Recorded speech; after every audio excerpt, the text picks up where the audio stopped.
Hey, everybody, welcome back to Inside the Matrix. Today, my special guest is Dr. Steven Greer, somebody that I really respect and admire, who's been out there probably for over 30 years trying to educate people on the truth about our extraterrestrial friends out there. And Dr. Greer, for those people out there, the one or two that maybe haven't heard of you, could you kind of give us a quick synopsis of your background and kind of how you got into all of this? Well, I'm a medical doctor, emergency and trauma. But some years ago, when I started the Disclosure Project, and before that, the CE5 Contact Initiative. The CE5 Initiative for contacting extraterrestrial civilizations was the first project, started in 1990, so it's 31 years ago. As an outgrowth of having successfully made contact, and documenting that, we ended up getting invited to brief the director of the CIA during Bill Clinton's first term. And this became, of course, a very controversial issue because, you know, when I started doing this, I'm working full-time as a doctor. And next thing you know, I'm getting, within 2 or 3 years, being called up to brief people in Washington who have been denied access to these classified projects. So my sort of coming of age on this was between 92 and 94, when I realized that there was an extra constitutional and frankly illegal projects within the United States government and around the world that have been keeping this under wraps and secret for 70 some years. And so started the Disclosure Project, and in 2001 we had the National Press Club event in Washington, D.C. that was seen by around 800 to 900 million people. But that caused such a stir that the first hour of that entire press conference that had 22 military and corporate witnesses to UFOs and evidence and proof of them was jammed by the National Security Agency out of the National Press Club building. So, you know, it's a very, very long story, but that's sort of how that's evolved. Now, my interest in the subject came from having had a sighting when I was very young, 8 or 9 years of age. And then subsequently, when I was 18, having a contact experience that was really extraordinary, a direct contact experience with extraterrestrial people and a interstellar vehicle when I was up in North Carolina, up in the Blue Ridge Mountains. So all of that is sort of portrayed in a documentary called Close Encounters of the Fifth Kind, which is on Amazon Prime and Tubi and Roku and everywhere else. But the work that I've done with the disclosure of these secret projects, people can see on the same platforms. It's called Unacknowledged, and it comes from the first word of a very highly classified subset of black projects that are known as unacknowledged special access projects. So that's how we got the name Unacknowledged for that documentary. Yeah, and I had the pleasure of meeting you and your crew and a bunch of other really great people in April in Scottsdale with the filming, or at least part of the filming, of Cosmic Hoax. Now, as you mentioned, you've done several really great documentaries outlining a lot of this information. And I urge everybody to go back and watch those if you haven't already, because they're just packed full of great information, things that have been hidden from us. And so this year, though, we were there when you were filming the Cosmic Hoax, and you guys presented some amazing information that just blew everybody away. And I really urge people to go watch that, Cosmic Hoax. It's available on Dr. Greer's YouTube channel, on Amazon Prime, a bunch of different places. But that... Well, actually, Amazon Prime, Amazon is now not allowing us to post that. Oh, really? So what's happened with big tech is that there's censorship that's going on. It's getting out of control. It is on iTunes, and it's on a number of other sort of blockchain sites. But the Cosmic Hoax pulls the curtain back on everything you're seeing in the media about how they are presenting this as a national security threat. And ironically, all the footage that you see on CNN and MSNBC and Fox News and covered in the Washington Post, New York Times, mainstream. All that footage are of our man-made UFOs. They're called alien reproduction vehicles from the Lockheed Skunk Works and Northrop Grumman, which ironically, my uncle worked for Northrop Grumman and actually worked on the lunar module. That was the machine that put the first man on the moon in 1969, Neil Armstrong. So it's interesting to see the spin that the spin meisters in classified projects keep putting on this. And because it's almost comical if it wasn't so serious, because the reason that they're trying to now ramp up what I call the false disclosure on this subject with characters like Luis Elizondo and Nick Pope and others, is that they're trying to convince the public to support the buildup of weapons in space. And to do that, you have to present some kind of existential threat, which they're pretending is of extraterrestrial origin. In reality, the actual extraterrestrial civilizations are preeminently non-hostile and peaceful, but the intelligence community, in order to keep the war machine moving forward, are trying to create a big new boogeyman enemy, because they know that we can't really go too much further with nuclear weapons with Russia and China, et cetera. And they've sort of run out what they can out of the nations of concern terrorism angle at post 9/11. So the next big thing that was on the agenda, that was part of the long-term strategic defense plan that was concocted back in the 50s, is the, quote, alien threat. As Werner von Braun, who invented the rocket for Adolf Hitler, said, his spokeswoman, who you met, Carol Rosin, is on our team, and said, look, they're going to roll this out. There's a long-term plan. He said this in 1974. And the final card that they're going to play is the alien threat, the threat from outer space. And so this is what we've been trying to educate the public about and avoid. Now, in the last week or two, you've seen all this media coverage that the Pentagon has started a new office to look into this threat. And Congress, Senator Gillibrand and Senators Marco Rubio and others are calling for the creation of a permanent office in the Congress to investigate the threat. And unfortunately, the members of Congress, just like most presidents, are provided false information on the subject, because the people that are providing national security briefings to folks like that, unless someone like me comes in through the back door, are the foxes guarding the hen house. They're the ones who are trying to brainwash people about things that are completely false, such as the fact that these UFOs are a threat. Now, the truth is that there are two types of UFOs people see: man-made and extraterrestrial. The ones that are man-made are a threat to the national security, because they have been used in a number of cases to do things to not only fellow humans, but to stage events, sort of false flag operations. The military call them deceptive indications and warnings, or false indications and warnings. And those projects are really out of control. They're outside the control and supervision of the president and Congress. And I might add, for many of the flag officers and generals and admirals that I have personally briefed at the Pentagon, most of those gentlemen are also denied access to those projects. Yeah, it's really amazing to me when we realize that so much that goes on in our world is so far beyond what we think is a control system or governments or anything like that. These people operate totally outside of all of that. And of course, as you alluded to, you follow the money, and that's where you're going to see where things are happening. And of course, they always have to have a boogeyman. They've got to have somebody to scare the crap out of people so that they can keep that money going. And of course, we got the big nonsense scare going on right now. But that's going to run out at some point too, and they're going to have to. They're going to have. Here's some insight for your viewers.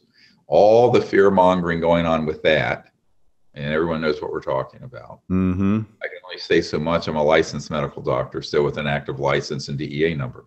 Right. But that is all a warm up to seeing if the social engineering and psychological warfare that has attended that fear mongering and the controls of society would work effectively enough for the next phase. And the next phase would be the staging of a threat from outer space.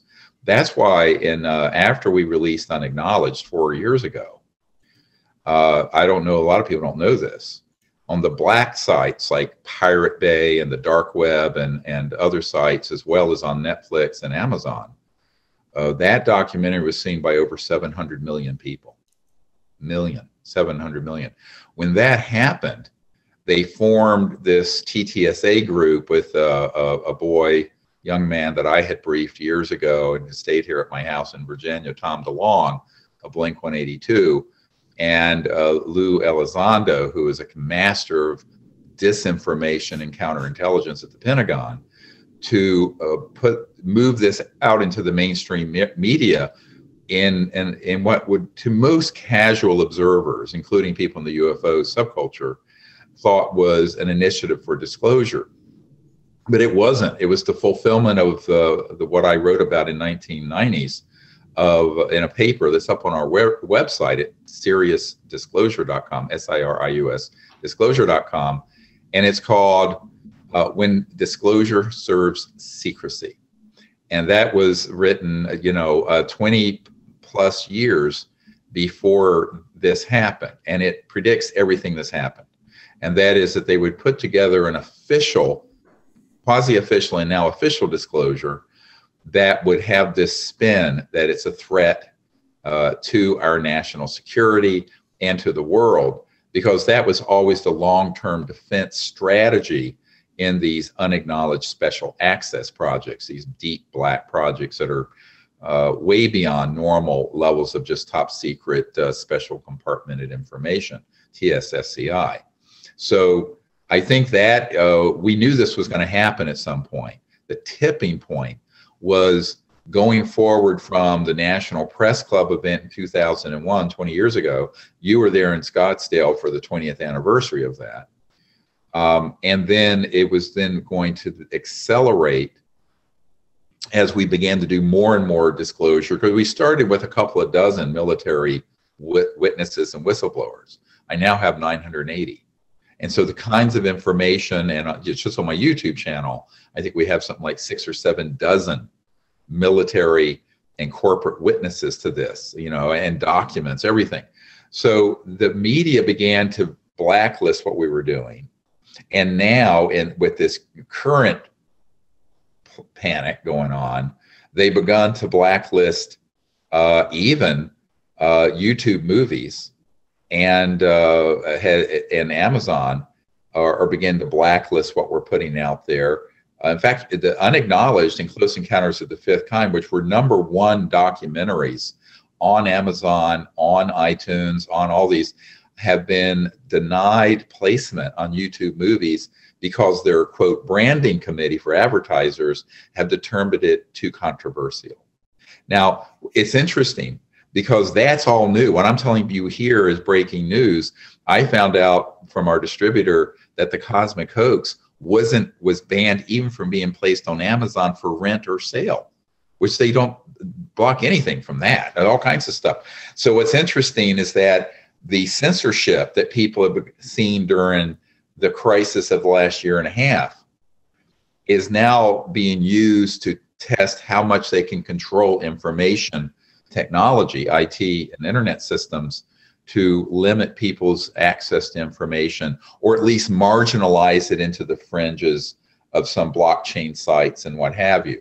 So this is something that is all very new, that's begun to happen, which is also something we predicted. In fact, in the movie Close Encounters of the Fifth Kind, which is about CE5 contact and making contact with these civilizations, we actually state in that movie that the window of the free internet and the openness of the internet, that's a window that's going to close. And sure enough, within a year of the release of that movie, that happened. And so this is really important, that people understand that our freedoms around the world, I mean, nobody wants to live in a totalitarian state like North Korea or something, but the freedoms that we take for granted in America and the West and most countries are really very precious. And as Eisenhower said, only an informed citizenry can protect that kind of democracy. But see, if the citizenry isn't informed, and we're in a situation now where, frankly, the citizenry is not getting informed. They're getting some watered down version of the truth on almost everything. And this is something that people need to actually become activists to try to correct. Yeah, it's really a dangerous thing that's happening now, and too many people are still paying attention to mainstream media, which has become, I mean, it's always been a propaganda tool, but now it's nothing but. I mean, if you want to talk about sports scores or Hollywood gossip, yeah, you're going to get something fairly close to the truth, or the weather, kinda. But when it comes to anything else, it's complete nonsense and complete propaganda. But, you know, I was thinking about something as I was reviewing and looking over Cosmic Hoax today once again. The fact that you put this documentary out, don't you feel like you've thrown a bit of a monkey wrench into that whole idea of them coming forward with it now? Because millions of people have already seen that. And I'm sure it's in over 200 countries, and it's on blockchain sites. Where so there, you know, it's only going to grow. You know, there's going to be more and more people see it. So don't you think maybe you managed to slow them up a little bit on that?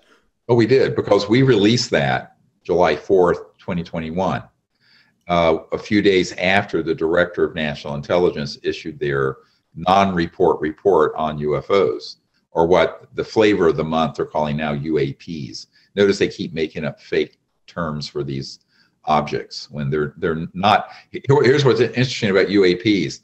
They're not unexplained. They're not purely aerial, and it's not a phenomenon like ball lightning or something. Every word in that acronym UAP is false, and is designed to obfuscate, hide, and deflect from the truth. That's how psychological warfare, psyops, operate out of the Pentagon. At any rate, yes, it has completely, from when that was released until very recently, there's been total silence on this subject. Now, what's happened in the last couple of weeks, since around a week before Thanksgiving to now, has been a ramping back up of the creation, the announcement of this office in the Pentagon that's formed, and then the call for this congressional committee, permanent kind of office in Congress investigating, with a rapid deployment capability to the threat. So these are things that are now beginning to come back to life. And we're going to have to keep at this expose, as I call it. We call this the Cosmic Hoax and expose. And the hoax part of it isn't that the UFOs aren't real. They are real. The hoax part of it is that it's a threat. And the biggest secret isn't that we're not alone in the universe. The biggest secret is that through reverse engineering and the studying of these very advanced sciences since the 40s and 50s, we have been able to replicate so-called field propulsion. Some people call it anti-gravity. It's technically not anti-gravity. But and we have the objects that are zipping around that are man-made UFOs that almost anyone who sees them assumes it's, quote, alien. Now, the reason that's a bigger secret is it preserves the element of surprise when those objects are used in a false flag hoaxing of a threat. That's the reason why that's a bigger secret. They're happy for people to know UFOs exist. They just don't want to know that classified projects have man-made ones flying around out there. The other part of that secret is that, you know, the whole world is addicted now to using fossil fuels, oil, gas, coal, some nuclear power. And those technologies haven't been needed since the 50s or before. That the senior scientist at the Naval Research Labs, who was on my team for years until he passed away, was inside the, quote, vault where he saw the unredacted documents on this issue, where it stated that we had mastered gravity control through these electromagnetic field systems in October of 1954. So there have been man-made things floating and flying around out of the Nellis Range outside Las Vegas, out in the desert, Nevada, and at other sites, Edwards Air Force Base, what have you, since the year before I was born. I was born in 1955. So it's interesting that, you know, here we are still burning oil and gas and coal, and we haven't needed those technologies, or for that matter, surface roads, since before I was born, over 2/3 of a century. That's a huge scandal, because, you know, we're preparing to spend trillions of dollars on these environmental initiatives from the government, and none of them are going to make a hill of beans difference. It's too little, too late. What we really need to bring out are the innovative science and technologies that are this whole new physics, dealing with what's called trans-dimensional physics, zero-point energy, where you can create a very high voltage vector into space, into the space around you, and pull out and tap what the Tesla called the infinite energy field, but which has been more properly called the zero-point energy field. Some call it the quantum vacuum. There's a little bit of difference. Won't get into the physics of this, but the bottom line is you could have something that would fit on your coffee table that would run your house or your business, or for that matter, there are some that would run all of Las Vegas or DC or Paris that are that size. And you would have no energy bill. It's energy, quote, free, because it's coming out of the fabric of space-time, and it has zero pollution. Now, the bad thing about that is that you have 800, 900 trillion dollars in public utilities, oil fields, gas, coal, internal combustion engines, jet engines, rockets. You know, we don't need SpaceX either. Held a memo to Elon Musk. Rockets were interesting in the 40s and 50s. They were obsolete by the late 50s. Here's a memo for people who drive Tesla plug-in cars. You're plugging in your battery Tesla into a coal-fired or gas-fired power grid for most of the energy. And all of that, while there are a lot of people who feel very sort of virtuous and self-congratulatory, the truth is the expense and the energy density of those systems is insufficient to fix the world's environmental, biosphere, and poverty problems in enough time. It's a distraction. It's a decoy. And I'm not saying that everyone involved in those environmental initiatives know that. They don't. But they've been played like a fiddle. And so this is the next phase of what we need to do for disclosure. And my next big project in 2022 is going to do a feature educational film with an objective for about 1 billion people to see it, called The Lost Century, where we unpack 100 years of extraordinary sciences and technologies and prove they've existed, but then show what the world would look like once we can bring those out in 10 years, 15 years, 20 years. Now, to do that, it's going to have to be an open source research and development initiative, because everyone who's tried to bring out those technologies in the past 100 years have had them confiscated, or they've been killed, or what have you. You're going to have to do this open source, and the lab itself is going to have to be live streamed on the internet with millions of people watching through blockchain systems. That couldn't have been done 10 or 15 years ago. It can be done today. So what we're going to do is educate the world about this subject, but really focusing on the science, technology, and how these technologies have been kept secret, and then present to the world a plan and show what the world's going to look like. Because, Jimmy, the world is a faint shadow of what it should be. I mean, we should be living in a paradise by now where there's no poverty on the planet. Most illnesses have been healed and cured, and we have that ability through these kind of classified technologies.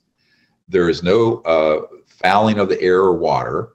The energy is free, and you have a very abundant world, instead of a world where you have right now about 3 billion people, I just read this study, are still cooking and cooking their food by chopping down trees and making charcoal. And they don't even have cooking gas or electricity. That's 3 billion of the 7 or 8 billion people. So we are so far behind the curve of evolution. of where we should be if it wasn't for the greed and the corruption of these big global macroeconomic actors that are at the heart of what they're doing, the sort of the heirs to the origins of industrial fascism. They are truly fascist. And this is what people have to understand. In a sense, we won the battle of World War II, but we lost the war.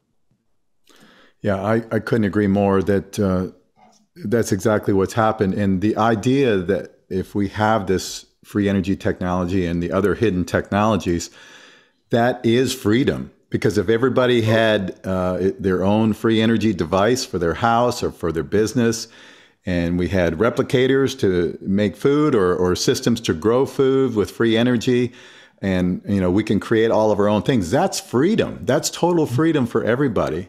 And the fact that these entities, I don't know who runs the world. Nobody's come out and said it's him, and her, and those people. Or I do. We do. I mean, I've been put in the meetings with them, and then, these are, some of them are whack jobs who have sort of a, the word is eschatological worldview. The eschatology is the study of how the world's going to end. Yeah.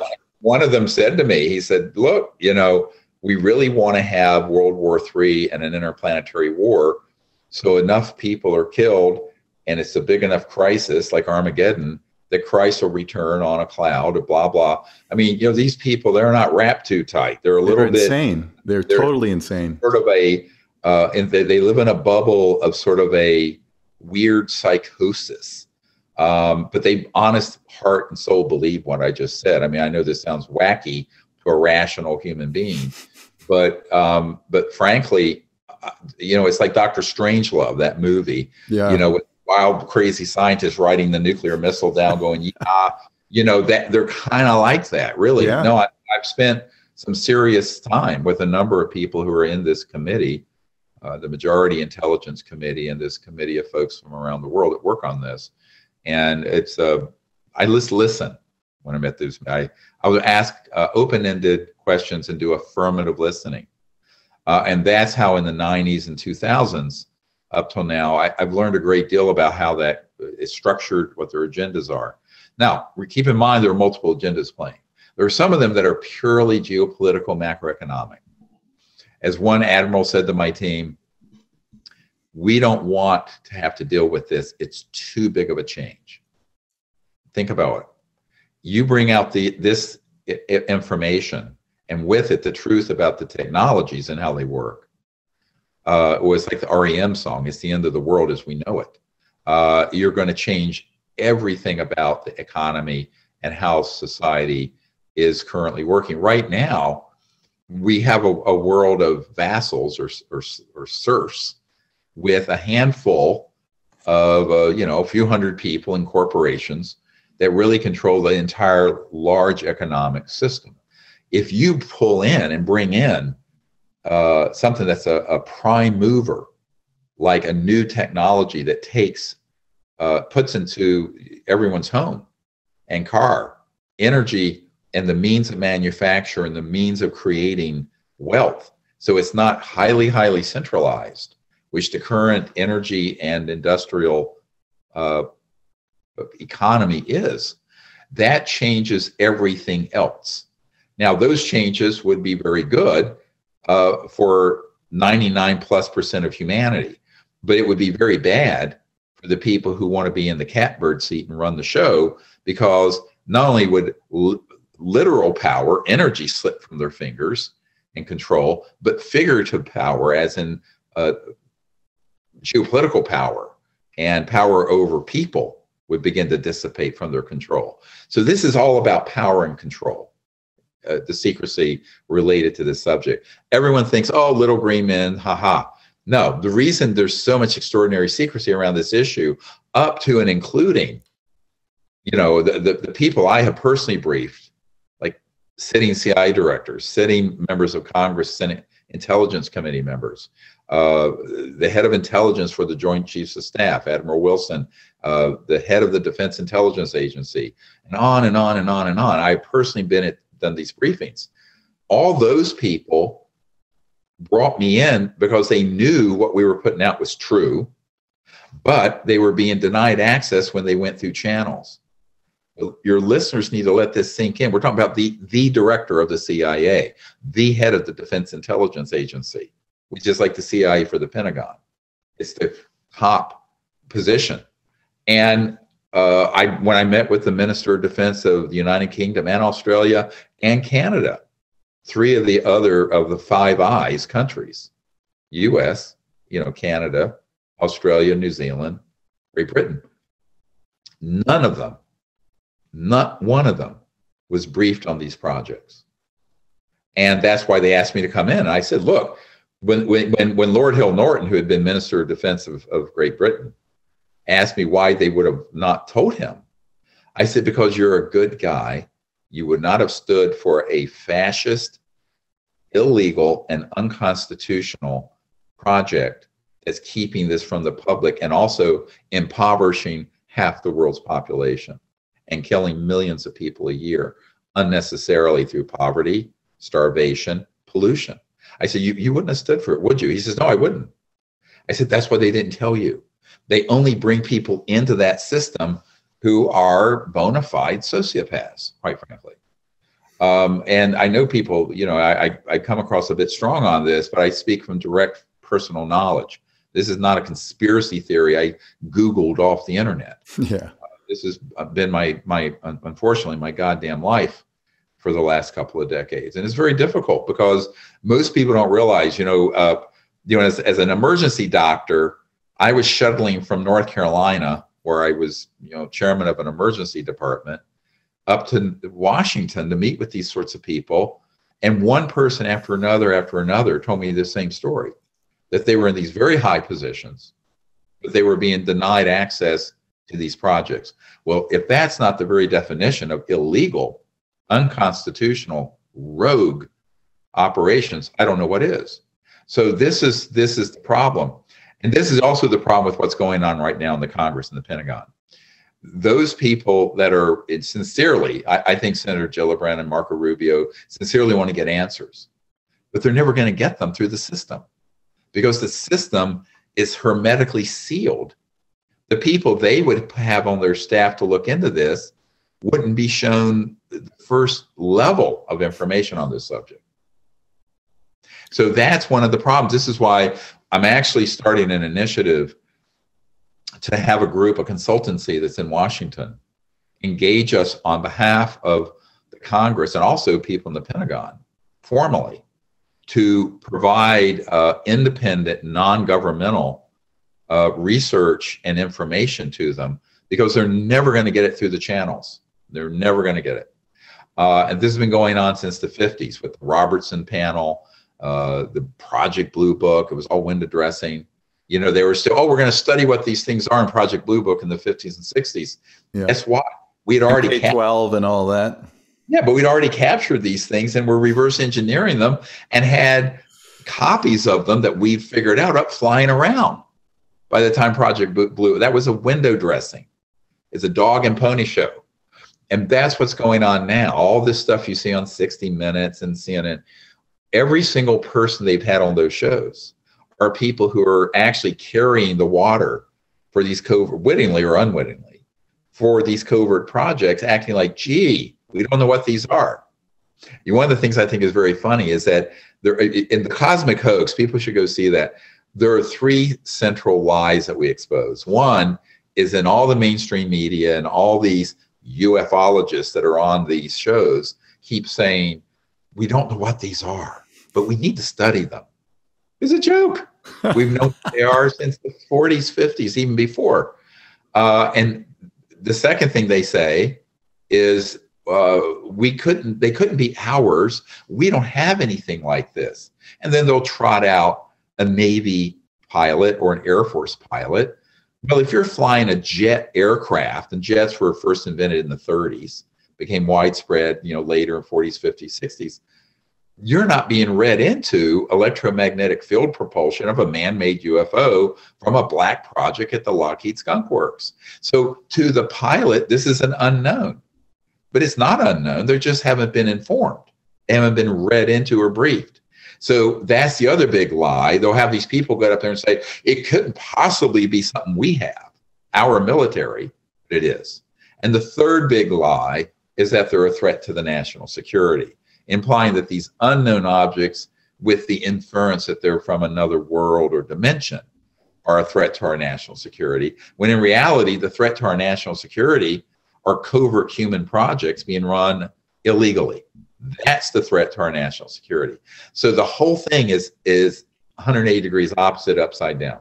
So that's why we did the Cosmic Hoax, because the juggernaut that got released after we released Unacknowledged, that documentary, was so strong. And of course, the covert programs have people inside the mainstream media and in the tech world to open the doors to the people spreading lies.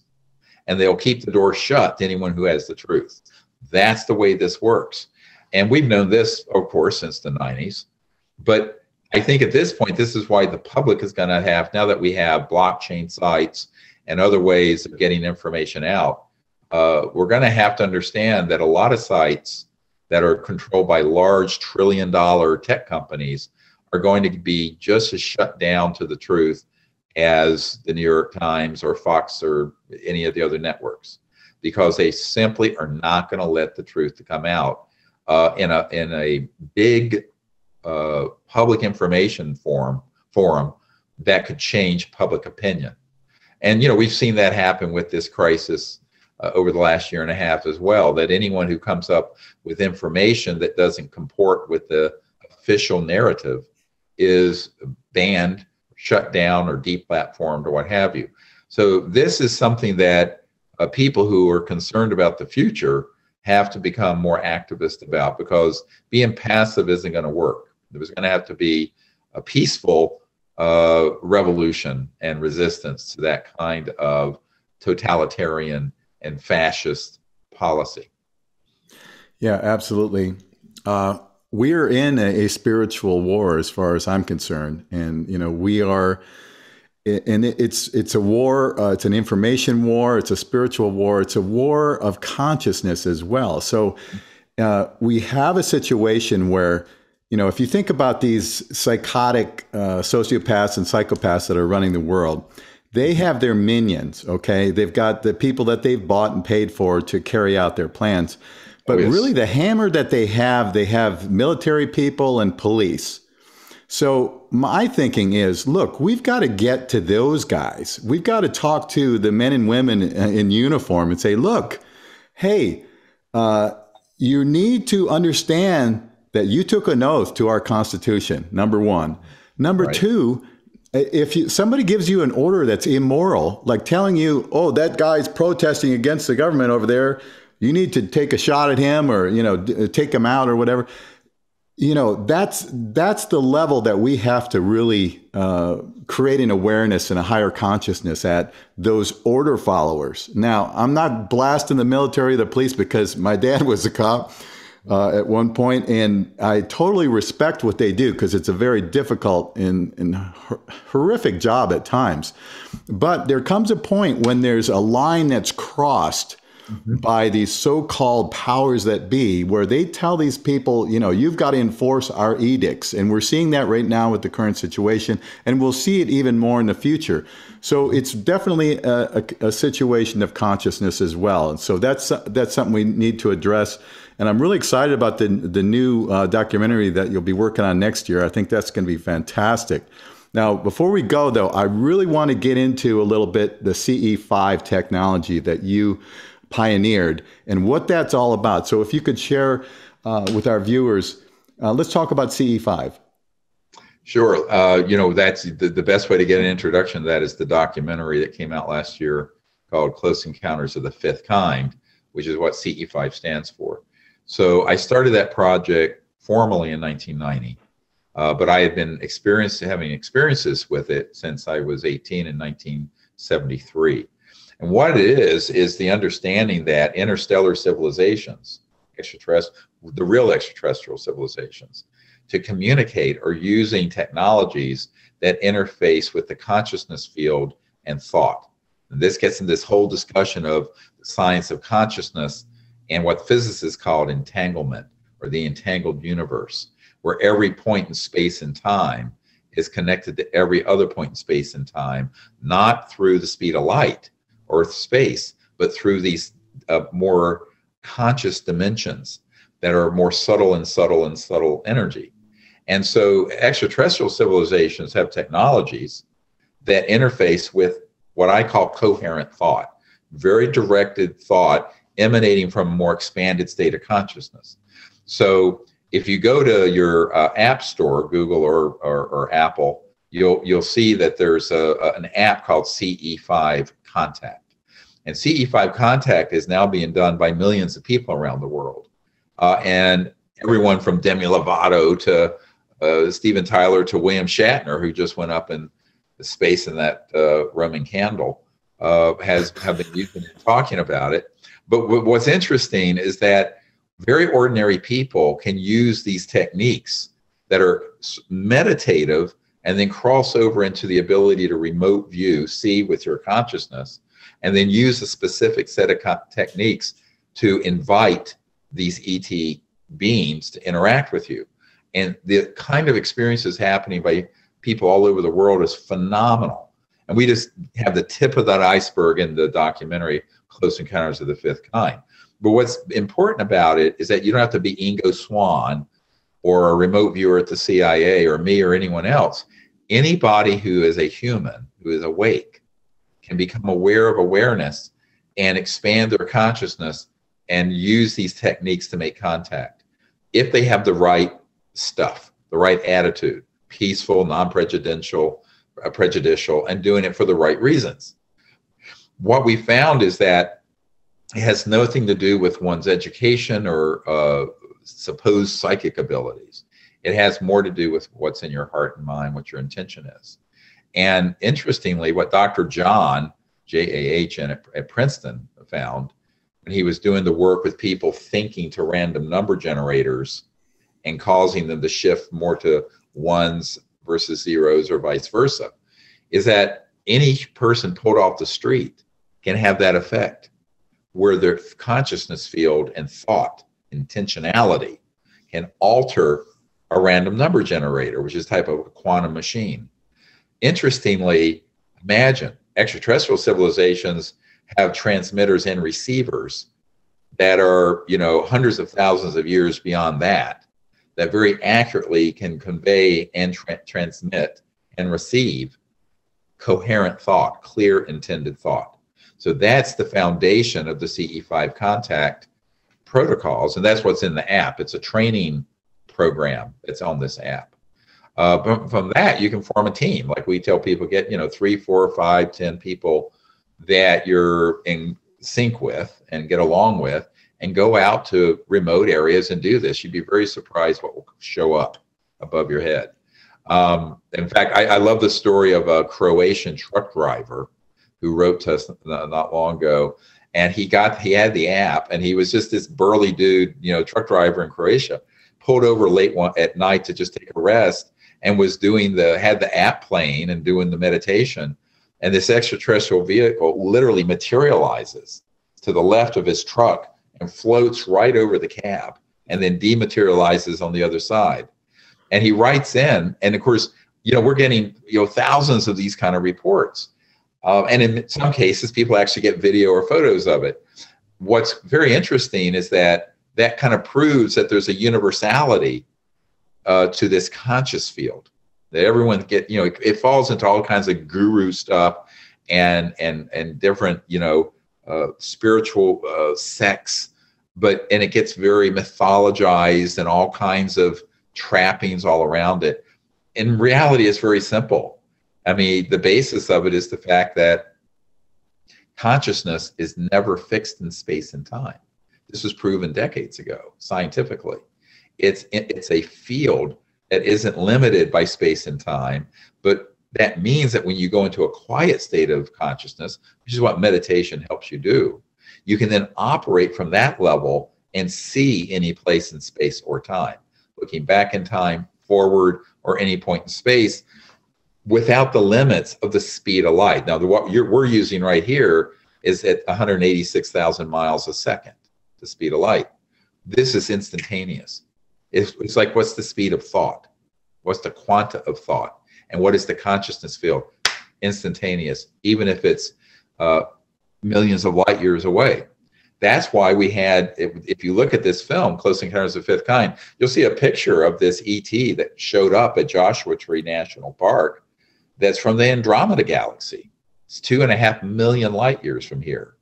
So just your viewers should understand, at the speed of light, going as fast as light goes, it would take 2.5 million years to get there and another 2.5 million years to get back. So we know that the sciences, the physics, the spacecraft, the communication systems are all operating trans-dimensionally in deeper dimensions that are increasingly conscious. Sort of like an astral body experience when you have a out-of-body experience or a lucid flying dream. Imagine an entire huge spacecraft being able to resonantly shift and operate at that level, like your spirit body does. But technologically, that's what we're talking about. I know it's a bit mind-blowing, but this physics and information has been known for decades in the intelligence community. And yet the average person is still going, gee, I wonder if UFOs are real. You see what I'm saying? There's this huge disconnect between where we should be in 2021 and where we are. And that, because if you control people's worldview and knowledge, you can control them by keeping them ignorant. So I think this is really both a spiritual and educational effort that all of us need to embark on. Yeah, and we of course are spiritual beings, and we are creator beings, and the proof of that is that these controllers spend so much of their time trying to program our minds to think along the lines that they want us to think, to create the world that they want. So we have to start thinking in terms of creating the world that we want, the freedom that we want, the energy, free energy, and all the high-tech things that we can have to improve everyone's life in the whole world. And to your point about getting into that conscious state, I think most people can relate to that as, when you say a prayer, it's very much the same thing. You're setting an intention, you're putting out energy into the collective field.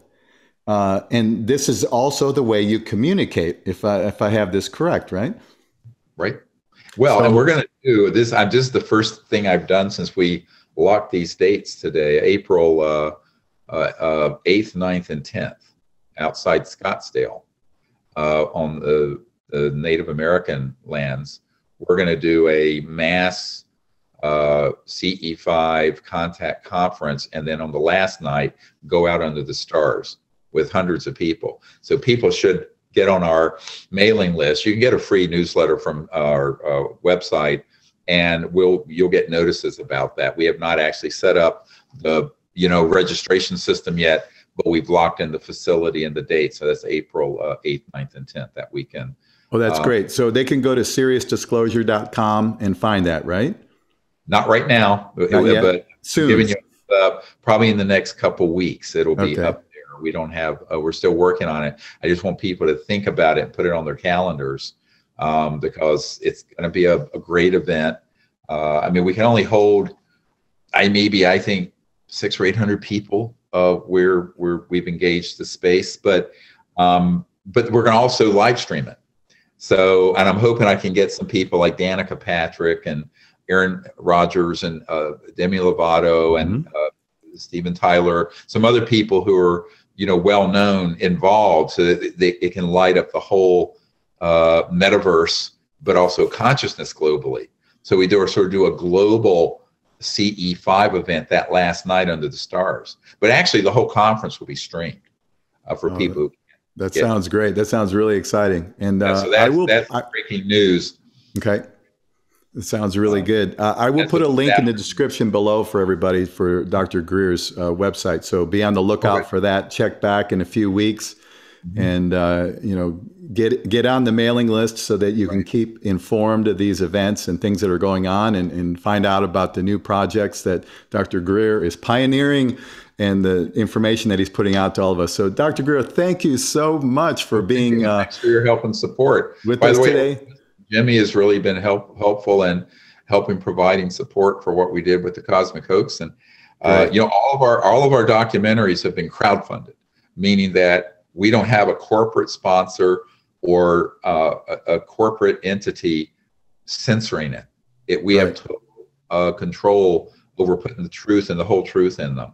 So this next documentary educational film that we're going to start working on in 2022, we don't have that up yet, but that will also be crowdfunded. And people wonder why I do that. I say it's because, you know, I'm retired as a doctor, and creating these things ain't cheap, but by having the public do it and support it, then you're not beholden to a big media corporation who's then going to censor it. So that's why we do it that way. And it keeps the information pure without it being corrupted by other interests that would come in. So that's actually all these documentaries that we've referred to, every single one of them have been crowdfunded by the public, including you. So thank you. My pleasure. And it's always a pleasure to get to speak with you, and I hope to see you in the future again. So thank you so much for spending your time with us, and we'll catch up with you at another time, hopefully soon. Yeah, I hope to see you at least out there in outside Scottsdale in April. For sure. Looking forward to that.